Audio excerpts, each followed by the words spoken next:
Hi my friends, this is Dima the tutor. In this practical video, or practice video better say, let's practice together a little bit on the new section of Duolingo called Duolingo Reading. Though you know we have the previous one and still existing one called also called Duolingo Reading, in which we have to input the missing letters into the words, so like complete the spelling. Here we have multiple choice, as you see, drop down list. Usually this list has 5 items, though sometimes it seems to me it can have 4 items, like here. You know, let's say not more than 5 and not less than 4. Usually this the whole section lasts 8 minutes and includes 5 or 6, I don't remember, tasks. So this one is the first where you have to complete the sentences. Honestly speaking, I think that it's a bit easier than that one where you have to input the letters, yeah, to fill the gaps with letters, because firstly, you don't need to care about spelling, and secondly, you have a limited number of options, yeah, so 5, and that's all. You know, it's always easier to probably to choose among 5 than to conjure up something like out of the blue and think about, yes, how can I mean, from a paradigm of hundreds of words in theory, yes. Okay, so these sentences, they have been taken from real tests, and the authors of this resource, they are geniuses, I think. So let's practice together. What we do, I read and choose, and you try also to choose when you see the options, yeah? You try to choose faster than I do. Maybe, and we also discuss something. We'll do a couple of the tasks, maybe 2 or 3 today. Not many, because yeah, and one more aspect is that usually we have the text in which we have to complete the sentences. Usually it comprises, let's say, it includes 8 sentences, 9 or something. Here we usually have 2 or 3 sentences. Anyway, I agree with the authors of this resource that it doesn't hinder us from answering correctly. So I mean, even though we don't see the general context of this, anyway, we will complete the sentences easily. And also the level of all these 2 or 3 tasks that I'll show you today is easy, as they claim. Easy, not even medium. I will agree with them to a certain degree, but not 100%. I will explain you why now. So, okay, let's proceed, yeah? Especially if you are new to Duolingo, and this is a new section that has been added just, let's say, a couple of months ago. It became regular, so it's very, very important for you to feel this, the specifics of this. Okay, let's read. After working as a practical medical professional for 3 something, I hope you agree with me, yeah? I mean something, it's important, and not a verb. Dr. Williams to switch careers and into teaching. So this Dr. Williams is our protagonist. He may be wanted or decided, yes. He has worked for 3, I think it will be years, yeah? Because for 3 days, unlikely, yeah? We have countries, years, $1,000, $100, yeah? For 3 years, I think it's obvious. If there were something like months, it would be a problem, and it would be not very decent on the part of the authors of the sentences. But luckily, we have years. All others are distractors. They just distract our attention from the essentials. Professional for 3 years, Dr. Williams wanted or decided, yeah? Let's have a look. Began, agreed, plans, decided, needed. The obvious extractor, the yelling, shrieking extractor is plans, because it does not match the tense. You see that the text is in the past, yes, and this is in the present, so we discard, and then we are left with 4 other options. Began, agreed, decided, needed. All of them in theory could match here, but according to the style and semantics, I think you understand that it's he decided, because there is no wanted. He decided to switch careers. Okay, I think it's obvious. And into teaching. Yeah, what do you think? What can, like, plunge into teaching, go into teaching? Yes, delve into teaching. Yeah, we have go. Focus into teaching. Not probable, because we don't say focus into, like focus on something, yeah, upon something. Lean into teaching. Firstly, it's not very wise and not very feasible. Secondly, it's you know, lean on something, not into something. Change into teaching, no. So yes, and go into teaching, very nice. He knew it would be hard to his foot in the door, but believed his interpersonal and communication skills would the right for the job. Yeah, I want to show you here. We will have an idiomatic expression, and that's why I say that the easy level of this task is, you know, a bit relative, I think, because not all freshmen in English, they know the idioms. That is the problem. He knew it would be hard to break his foot in the door, kick his foot in the door, pass his foot, get, leave. What do you think of that? I know this idiom, so I know what to put here, but if you don't know this idiom, it can be a problem, because maybe you will feel that it's an idiom, but if you don't know it, you know, in idiom, we can have the elements independent of the general context at all. You know, it can be any masterpiece there. So, break his foot in the door, kick. No, it is to get his foot in the door. Probably, if there were something like to have his foot in the door, we could hesitate, but no. Get is only one possible variant. To get his foot in the door, this is an idiom. So, to get his foot in the door means that to have an opportunity to develop in this direction. Yes, to get to know someone in this field, like to become acquainted with somebody important in this field, something like that. So, to get your foot in the door means to start feeling that you can do already something in this area. But, believed. You understand, believed? So, here we will have the subject of this clause, yes? The subject, we speak about Dr. Williams, so probably it will be he. Let's have a look. But just believed, then believed, he believed, instead only. You know what? Grammatically, according to basic grammar, all of them can fit into this gap, yes. But I think it is he. But he believed. Because he, but he believed. Obvious connection, obvious interdependency.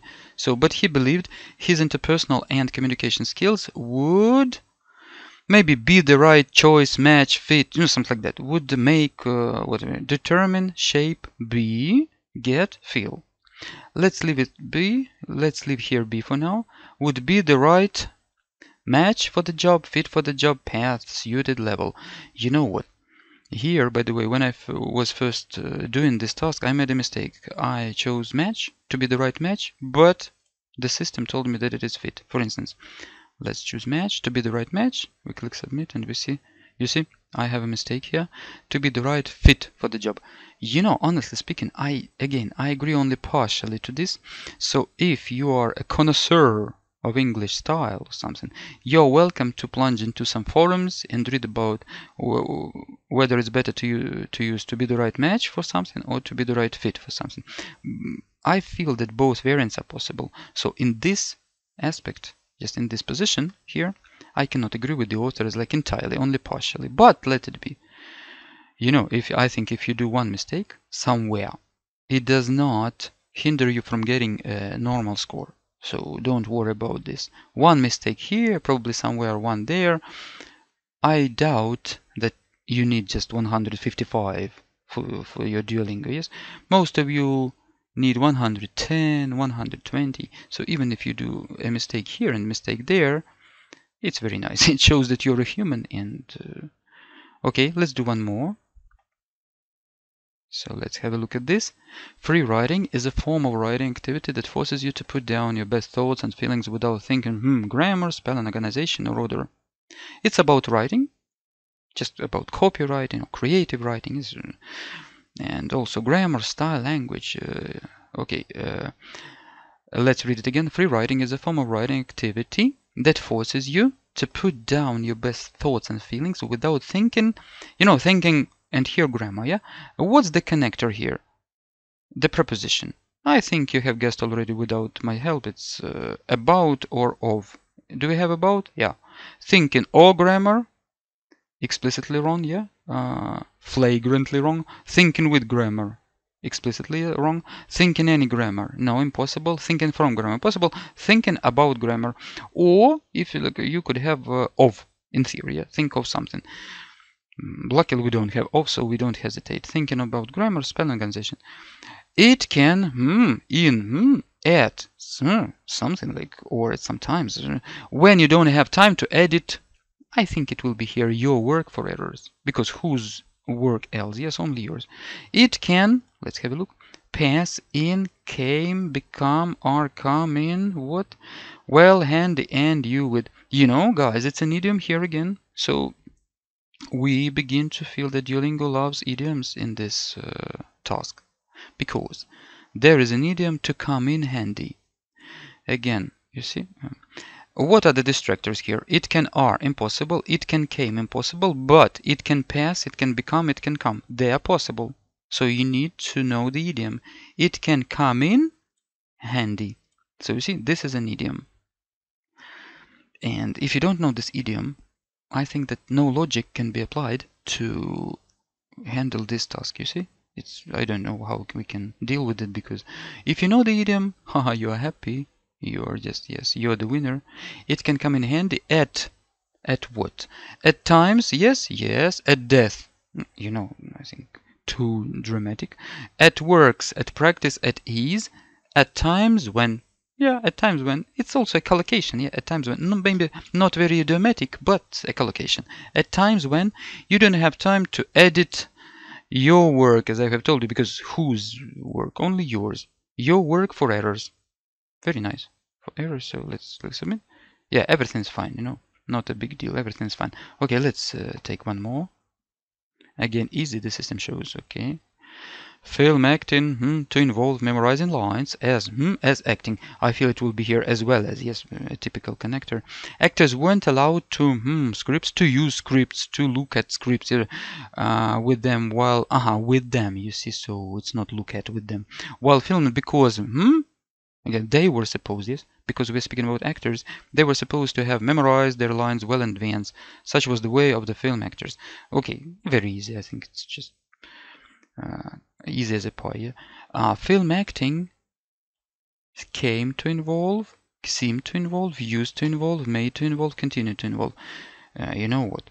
You know, this used to is a typical collocation when we're speaking about the past. Used to involve, seemed to involve. In theory, yes, it could be, but the context doesn't allow us to do so. Came to involve, probably also yes, but made to involve, no.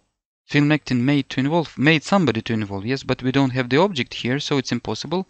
Continued to involve, possibly, yes, probably, but the context, so I would put here used to involve. It's a typical phrase when we're speaking about the past. Just this phrase is used to diversify your reading, to make it more, let's say, literary. No, yeah, literary. Yeah, you know, to make it more appealing to the reader. Because we could have said like film acting involved memorizing lines, yes, but just to make it a bit more varied. Okay, as well as acting, yes, am I right? As well as acting, yeah. As hard as acting, right, important, all. Here I think obviously we have as well as acting. Actors weren't allowed to break scripts, have scripts with them, break scripts with them, create scripts. You know, I think it's have scripts with them. Yes, and nothing else goes. To make scripts with them, to give scripts, to whom to give, there is no whom. To create scripts with them, with whom, and so on. So to have scripts with them, yes.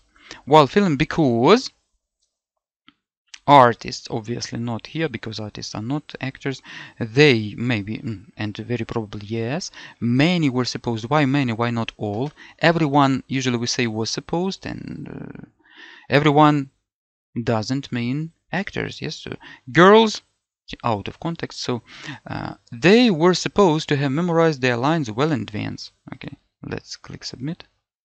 Everything's fine. So you see, we have done 3 tasks with you, yeah. And you know what?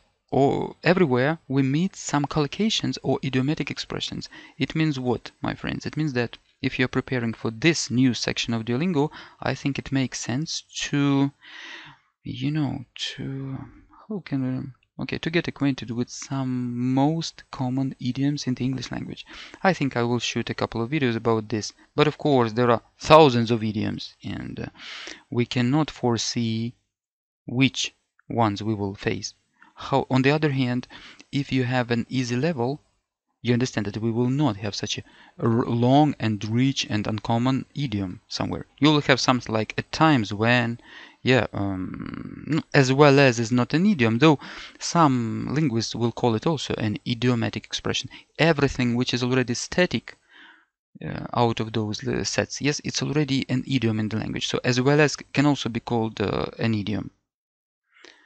Okay, my friends, if you need a professional tutor to help you get ready for Duolingo, you're welcome to contact me. All those contact details are in the description to this video. I'm regularly and continuously helping guys to get a high score at Duolingo and fulfill their dreams. Okay, I wish you success at Duolingo, IELTS, TOEFL, SAT, and see you in our next video.